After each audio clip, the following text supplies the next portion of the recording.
Alam na alam nyo to. Ayan, luya. Ang aming kapartner ng aming nilagang kamote.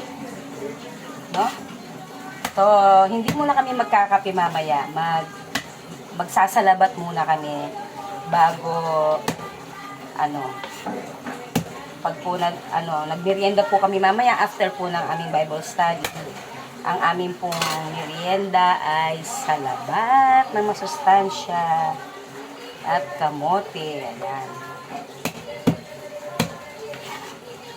Ipitin lang po natin, no? Huwag po natin hiwain kasi pag hiwa, hindi siya masyadong makatas. Kailangan po pit-pit talaga para lumabas po yung katas ng ating mga luya. And then hiwa. Pagkatapos po kung mapit-pit, pwede nyong hiwain kung malalaki, gaya nito. Ayan. Ayan. Pag pinipit naman ninyo, nadudurog naman sila. Malasang malasa yan. Mura lang naman ang once in a while, pwede tayong magsalabat po, no? Hindi puro kape, para healthy naman, no?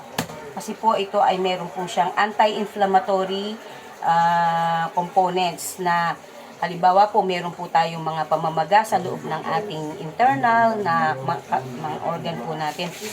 Saka iinom po natin ng luya, ito po ay gagaling. Kasi po ay may anti-inflammatory, ibig sabihin po yung pamamaga ay kanya pong pagagalingin, ano? Maganda po naman na nagtitake tayo ng mga organic medicine, ano? Herbal ba? Yan. So, ito, isasalang ko na po mamaya at lalagyan ko siya. Dapat po, ang ilalagay nyo ditong sugar ay brown sugar.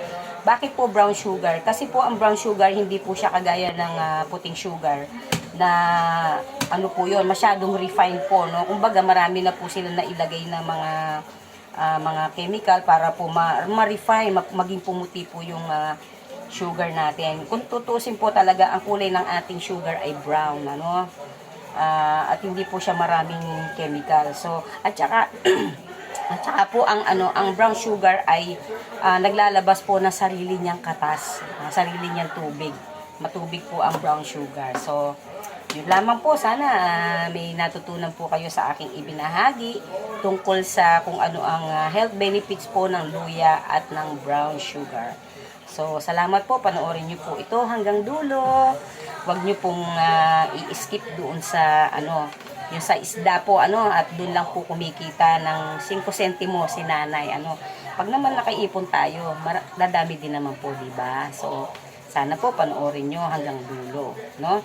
Doon sa mga masugid ko pong mga viewers, shout out po sa inyo at thank you so much from the bottom of my heart.